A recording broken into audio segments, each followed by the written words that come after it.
welcome to the program. Since the start of the military conflict in Donbass, Ukraine has been keeping a close eye on the human rights violations in its territory, which is not controlled by the government.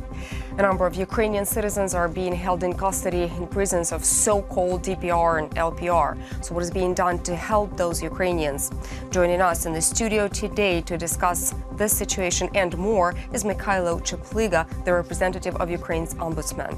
Hello and welcome. Hello. So, last week there was a transfer of prisoners from the Donbas territory and 14 people came back home to the government-controlled Ukrainian territory. It was the 8th procedure concerning the Donbas territory. There also were procedures concerning Crimea. Could you comment on that? Yeah, there are two procedures, different procedures.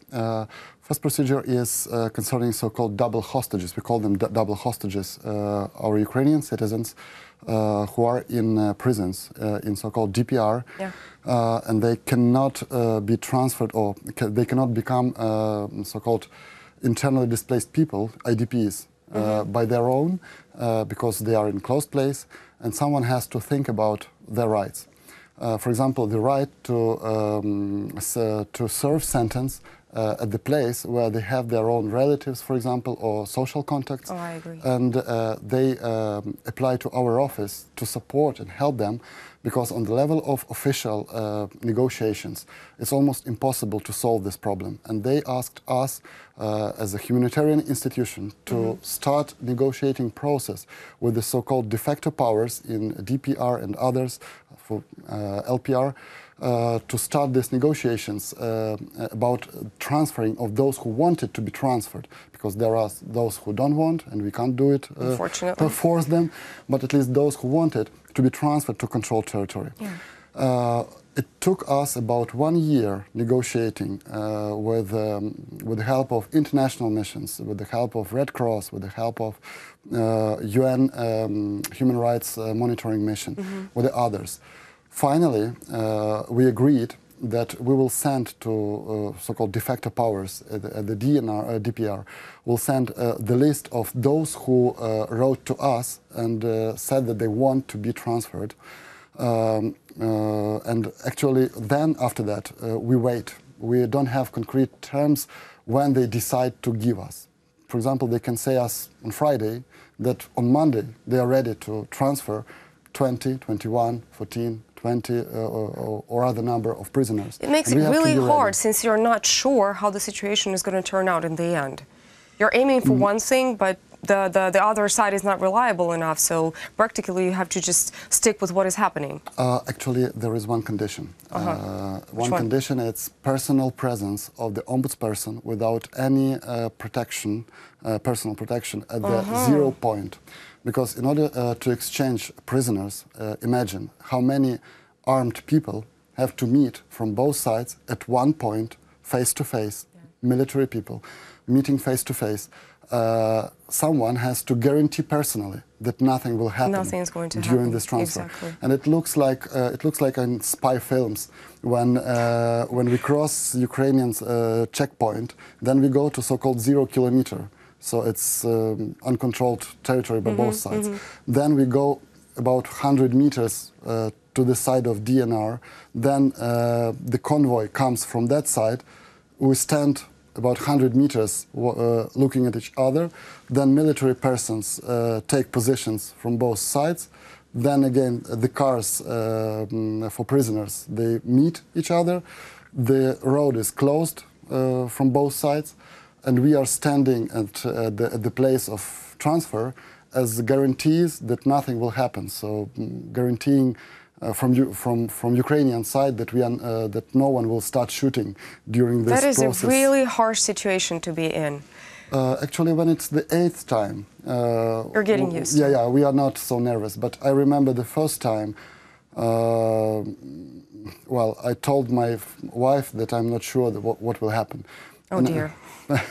Okay, the procedure with the so-called DPR and LPR is somewhat clear. What about the annexed Crimean Peninsula? Is it the same? Oh, no. Okay, what's different? In that case, Russia considers Crimea as a territory of the Russian Federation.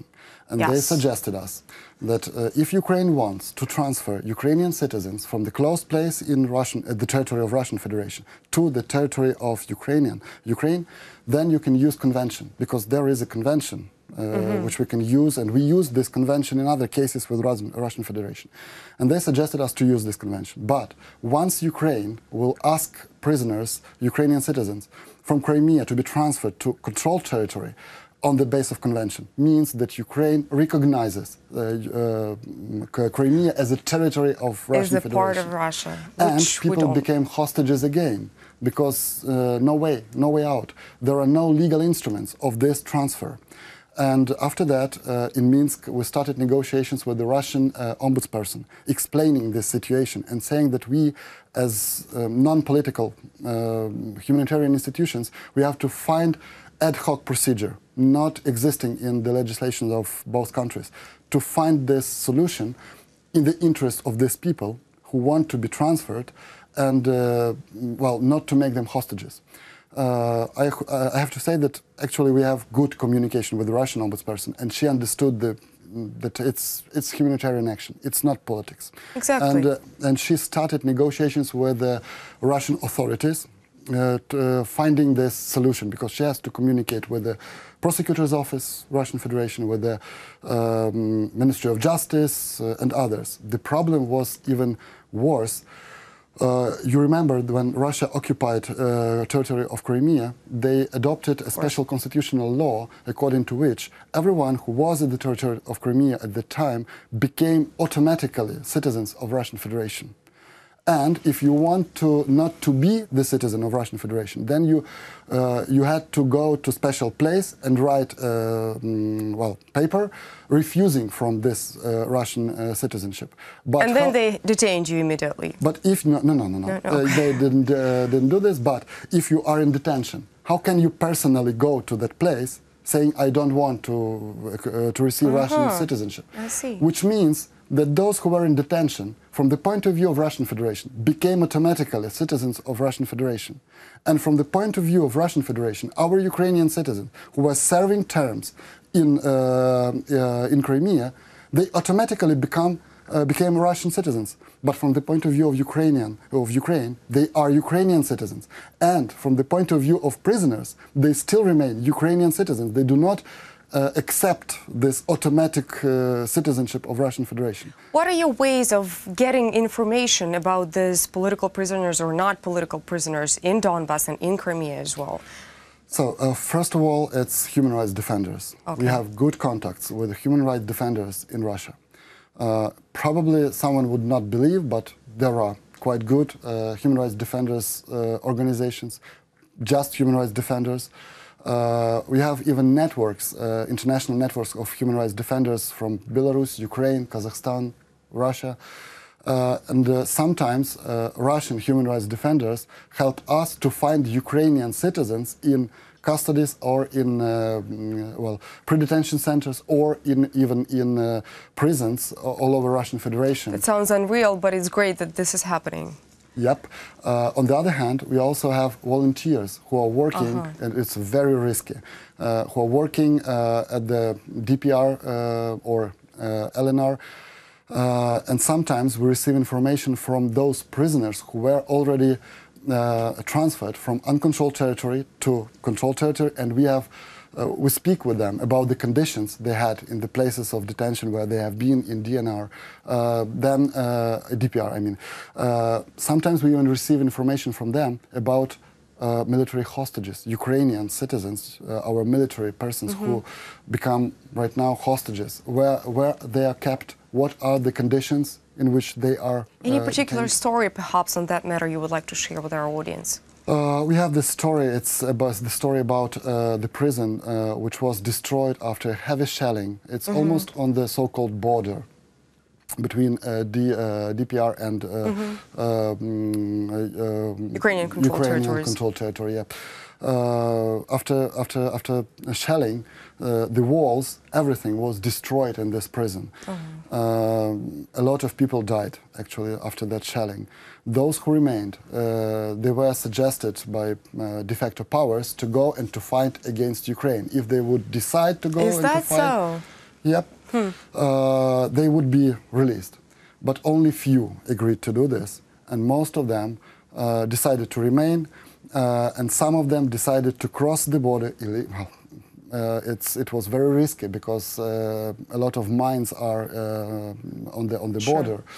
A lot of them decided also to go to control territory by their own, and when they appeared at the checkpoints, they also told us stories about what was happening there, about conditions. For example, there was a period during year ago winter when they remained without heating, and they almost had to set on fire their clothing in order to heat the place where they have been. This is horrible. There's a number of like famous Ukrainians who are currently held in custody in Russia. Those are the journalist Roman Sushchenko, the film director Oleg Sentsov, and the Crimean activist Alexander Kolchenko. So there was, I know that from your institution there was a request to visit those prisoners. What was the answer? Not only requests. We have a long story of communication with the Russian ombudsperson concerning these persons and a lot of others. Sometimes we ask Russian ombudsperson to check conditions because, for example, we can receive information from media or from advocates that there are allegations of tortures concerning these persons. And we ask Russian ombudsperson personally or by her representatives to meet with our Ukrainian citizens and to ask about tortures and if there are some traces to start investigation of this. Another procedure, we ask also to help us to meet with them personally, which means to make a joint visit of Russian ombudsperson and Ukrainian ombudsperson to those people together, in order to solve immediately some problems which we can probably hear from our citizens. And let people know that Ukraine cares about them. That's probably one of the main tasks. Definitely, we cannot interfere the process. We cannot change the sentence, but we can show that the state didn't forget about them, that the state remember, and the state tries to do whatever the state can to help them and to support. I think that this is very important at this point because if you are getting sentenced, so you have to deal with the fact that you are sentenced already. But if your native country cares about you and makes it, well, at least tries to make it easier for you, then this gives you a big psychological relief. Yeah, especially if you are already sentenced and you are sent to serve your sentence in Siberia somewhere. It's quite far. Yes. And it's very difficult for relatives to get from Ukraine to Siberia to meet with them. We are not even speaking about some social contacts, no social contacts at all. Sometimes we ask Russian ombudsperson to interfere and probably to change the place of serving closer, to make it closer to Ukrainian border, to make it possible for relatives to meet with those sentenced persons.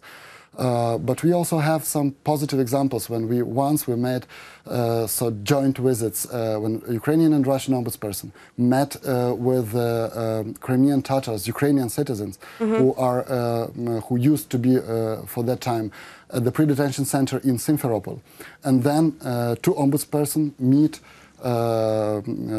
Ukrainian citizens, but actually they decided to be Russian citizens, which are right now in Mykolaiv. So we made this in 24 hours. Two ombudspersons met at the administrative border of Crimea. Then both of them went to Simferopol pre-detention center to meet with three Crimean Tatars accused by Russian Federation as extremists. And then both of us, two ombudspersons, crossed this administrative border and went to Mykolaiv to meet in the pre-detention center with actually Ukrainian citizens, but who decided that time to become Russians. Yes, they wanted to and they were captured at the administrative border.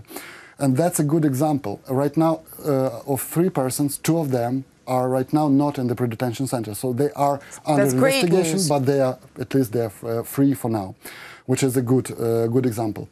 And now we want to develop this initiative, so which means that we are ready to we are ready to invite a Russian ombudsperson to come to Ukraine, say whatever Russian citizens she want to meet in our closed places. We are ready to visit them, but we ask also to visit our a favor Ukrainian... in return, right? Yeah. I know that you have informed Russian authorities that currently there are 300 Russian citizens held in custody in Ukraine. And as you have already mentioned, you do propose for the Russian ombudsperson to come and visit them personally. Has there been any response on that? Not yet. We are expecting. Okay. I think that they are considering, because it's almost impossible to meet all the 300 persons, well, at once or even step by step. Sure. I think the most realistic picture is 5 to 10. Because if you meet with someone, it's not about 1 or 2 minutes. It's about at least 20 minutes speaking with the prisoner or the one who is in the pre-detention center. So I think that they are processing this list, and it was our step forward, saying to Russian ombudsperson that we want to meet our Ukrainian citizens, this, and this. We want to meet them in Moscow. We want to meet those who are serving even in Siberia. We want to meet our Ukrainian citizens in Crimea, which are now in Crimea in pre-detention center. And we suggest you, if you have any interest, whatever day you say, we are ready to invite you, and together with you we can meet with Russian citizens in pre-detention centers or in prisons in Ukraine. Which means that we are making this step forward. But as far as we gave the information concerning all the Russian citizens who are in different places of detention in Ukraine, probably they are processing this and picking up those who are most important, or probably they consider the situation with them is very poor and they want to pay more attention to them.